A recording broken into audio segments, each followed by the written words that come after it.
नमस्कार, आप देख रहे हैं एनएमएफ न्यूज। पीएम मोदी अब एक्शन मोड में आ चुके हैं। तमाम राज्यों में चुनावी रिजल्ट की समीक्षा की जा रही है और बड़े बड़े बदलावों की अब सुबुगाहट होने लगी है। खबर है कि राज्यों में तो बदलाव किए ही जाएंगे, इसके साथ साथ केंद्र में भी बड़े बदलाव किए जा सकते हैं। कई बड़े चेहरों पर दांव खेला जा सकता है। तो अभिषेक, जिस तरीके से पीएम मोदी लगातार समीक्षा बैठकें कर रहे हैं, यूपी के लिए भी की, हरियाणा के लिए भी की, राजस्थान के लिए भी की, तो कहा जा रहा है कि जो बहुत बड़े चेहरे हैं पार्टी, उन्हें लेकर अब कुछ बड़ा खेल हो सकता है।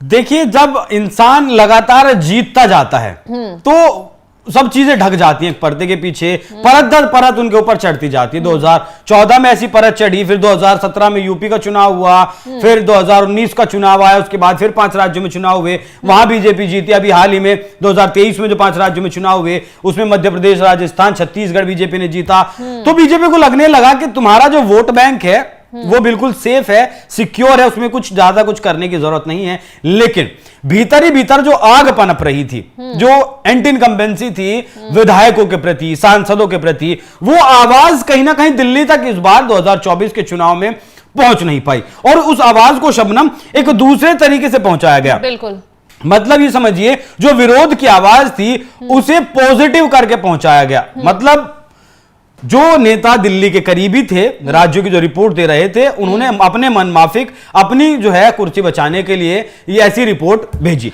लेकिन 24 में एक बात और बताना चाहेंगे, जो बैठकें हो रही हैं उसमें नेता मुखर होकर बोल रहे हैं, जो कमियां रही कि रिपोर्ट कार्ड क्या पहुंचाया गया, किसके टिकट कटने थे। अब नहीं बोलेंगे तो फिर कब बोलेंगे?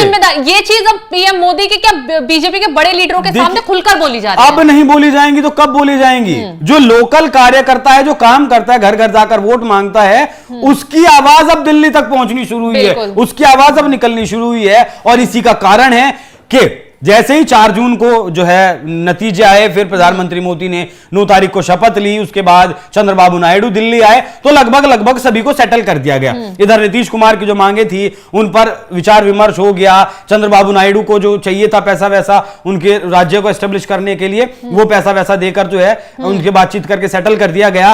अब जो रिपोर्ट्स बंद लिफाफे में, वो उत्तर प्रदेश हो, बंगाल हो, महाराष्ट्र हो या फिर राजस्थान हो, जब वो बंद लिफाफे अब पहुंचे दिल्ली में, और दिल्ली में जब वो लिफाफे खुलने लगे तो जमीनी हकीकत का पता चला। प्रधानमंत्री नरेंद्र मोदी और चाणक्य कहे जाने वाले अमित शाह उस सच्चाई से रूबरू हुए कि जमीन पर जनता बहुत ज्यादा तंग थी। इसीलिए अब हर सीट के लिए एक 2-2 सांसदों की एक जो है कमेटी बनाई गई है, जिसे भेजा गया है कि आप जाइए, देखिए। और ये सबसे पहले काम करेगी जो यूपी में उपचुनाव होना है, 10 सीटों पर उपचुनाव होना है। और इस उपचुनाव में बीजेपी कहीं ना कहीं वापसी का संदेश देना चाहती है कि जो 2024 के लोकसभा चुनाव में हुआ वो विधानसभा चुनाव में ना हो। 2027 की तैयारियां यहां से शुरू हो गई है, जैसे कि आपने कहा कि कमेटी बनाई गई है। अभी सभी राज्यों की समीक्षा रिपोर्ट इकट्ठी की जाएगी, सभी राज्यों की समीक्षा, हार की समीक्षा कि कहां जीत कितने वोटों से मिली, उसकी समीक्षा रिपोर्ट इकट्ठी की जाएगी। उसके बाद ना सिर्फ संगठन में बदलाव होगा,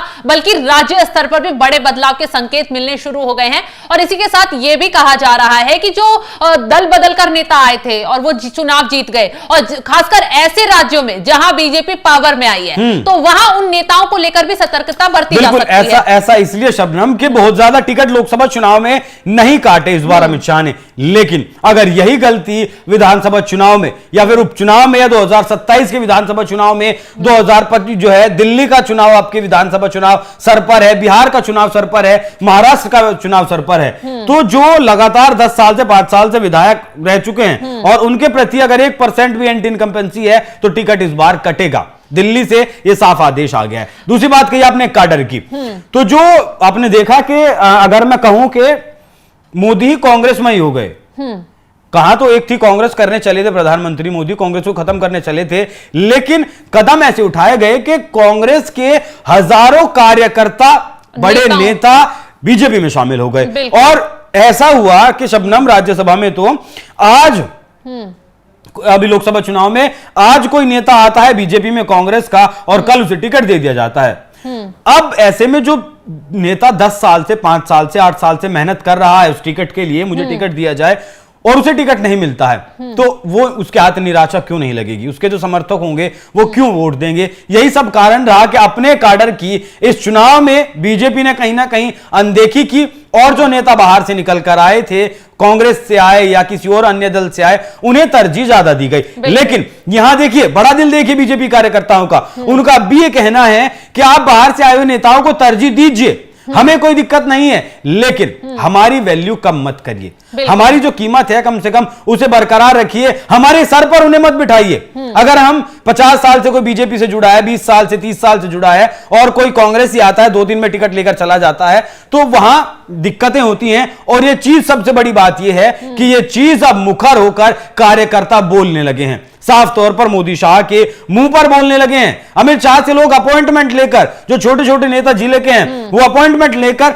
बात करना चाहते हैं अमित शाह से कि जो है हम साहब तक ये जानकारी पहुंचाएं कि इस राज्य में ये दिक्कतें चल रही है। और उत्तर प्रदेश की आपने बात की, उत्तर प्रदेश लोकसभा के लिहाज से और विधानसभा के लिहाज से भी बीजेपी के लिए सबसे महत्वपूर्ण और सबसे बड़ा राज्य है। वो हमने देखा 2019 में 62 सीटें मिली, 2017 में बीजेपी सिमट कर रह गई, 2017 में 314 सीटें मिली, 2022 के चुनाव में 255 सीटें मिली। और इस बार का अगर मैं आपको गणित बताऊं तो तकरीबन, अगर लोकसभा चुनाव को मद्देनजर रखें, लोकसभा चुनाव को विधानसभा चुनाव के हिसाब से देखें तो तकरीबन 210 सीटें ऐसी हैं जिन पर समाजवादी पार्टी और कांग्रेस पार्टी आगे है। और अगर ऐसा होता है, अगर आज चुनाव हो शबनम, तो यह स्थिति निकलकर सामने आ सकती है।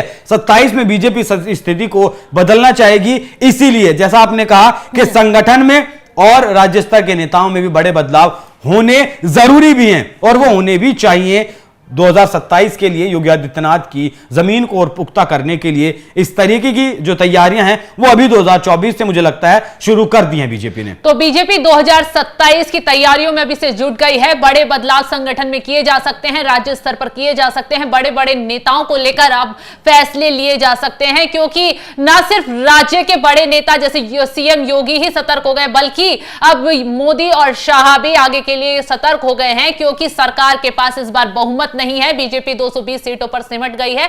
एनडीए के बाकी सहयोगी दलों से सरकार चलानी पड़ रही है। अब ये नुकसान आगे ना उठाना पड़ जाए, इसके लिए पीएम मोदी लगातार अब समीक्षा बैठकें करवा रहे हैं। आयोग का गठन कर दिया गया है और समीक्षा रिपोर्ट के हिसाब से ही आगे फैसले लिए जाएंगे।